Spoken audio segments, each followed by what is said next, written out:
भंडाऱ्याच्या बेला परिसरातील 150हून अधिक तरुणांनी शिवसेनेत पक्षप्रवेश केला। आगामी स्थानिक स्वराज्य संस्थांच्या निवडणुकांच्या पार्श्वभूमीवर या तरुणांच्या प्रवेशामुळे पक्षाची ताकद अधिक वाढणार आहे। परिवहन मंत्री प्रताप सरनाईक यांनी राष्ट्रवादी काँग्रेस पक्षाचे अध्यक्ष शरद पवारांची बारामतीत भेट घेतली। सरनाईकांनी पवारांची भेट घेऊन दिवाळीच्या शुभेच्छा दिल्यात। यावेळी मुंबई प्रीमियर लीगचे अध्यक्ष विहंग सरनाईक उपस्थित होते।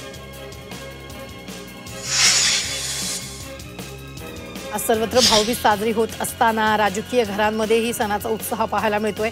अमरावतीत काँग्रेस नेते झुमरी ठाकूर यांनी खासदार बळवंत वानखेडेंना ओवाळणी करत भाऊबीज साजरी केली आहे। या प्रसंगी दोघांनी एकमेकांना शुभेच्छा देत स्नेहाचं वातावरण निर्माण केलं।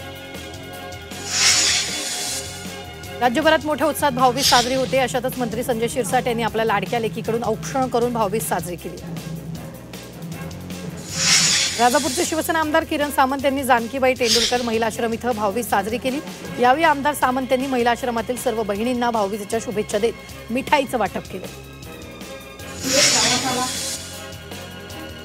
रायगडमध्ये मंत्री भरत गोगावले यांना भाऊबीजेच्या निमित्तानं मतदारसंघातील आदिवासी भगिनींनी ओवाळणी केली। या ओवाळणी दरम्यान परसबागेतील केळी आणि भेटवस्तू या भगिनींना मंत्री गोगावलेंनी दिल्या, तर गावच्या विकासाचा शब्द यावेळी गोगावलेंनी या भगिनींना दिला। कोल्हापूर जिल्ह्यातील कागलमध्ये मंत्री हसन मुश्रीफ यांनी लाडक्या बहिणींसमवेत भाऊबीज साजरी केली आहे। यावेळी अनेक भगिनींनी मुश्रीफ यांना ओवाळणी केली। तसंच मुश्रीफांनी पूजेच्या ताटासह पडती आणि इतर साहित्य लाडक्या बहिणींना भेट दिल्या।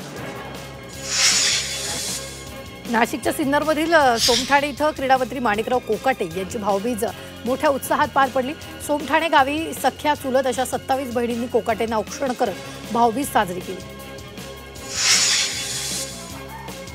साताऱ्याच्या माण तालुक्यातील उकळेवाडीमध्ये मंदिराभोवती मेंढ्या पळवत नारळाचं तोरण शिवण्याची परंपरा मोठ्या उत्साहात पार पडली।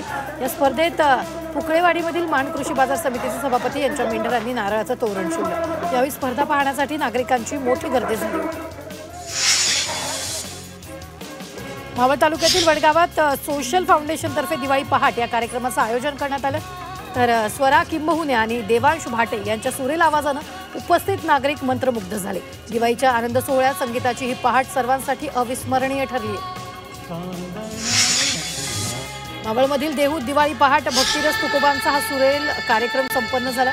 संत तुकोबांच्या मुख्य मंदिरात गायिका काजल भेगडे यांच्या गायनानं वातावरण भक्तिमय झालं। यावेळी त्यांच्या स्वरांनी तुकोबांच्या चरणी भक्तिरसाची आरती अर्पण केली। मावळमधील देहूत दिवाळीनिमित्त मुख्य देऊळवाडा सजवण्यात आला। आकर्षक विद्युत रोषणाईनं भक्तिरस प्रकाश आणि आनंदाचा त्रिवेणी संगम साधत संपूर्ण देहू नगरी उजळून निघाली। या देऊळवाड्यातील प्रकाशोत्सव पाहण्यासाठी भाविकांची मोठी गर्दी झाली।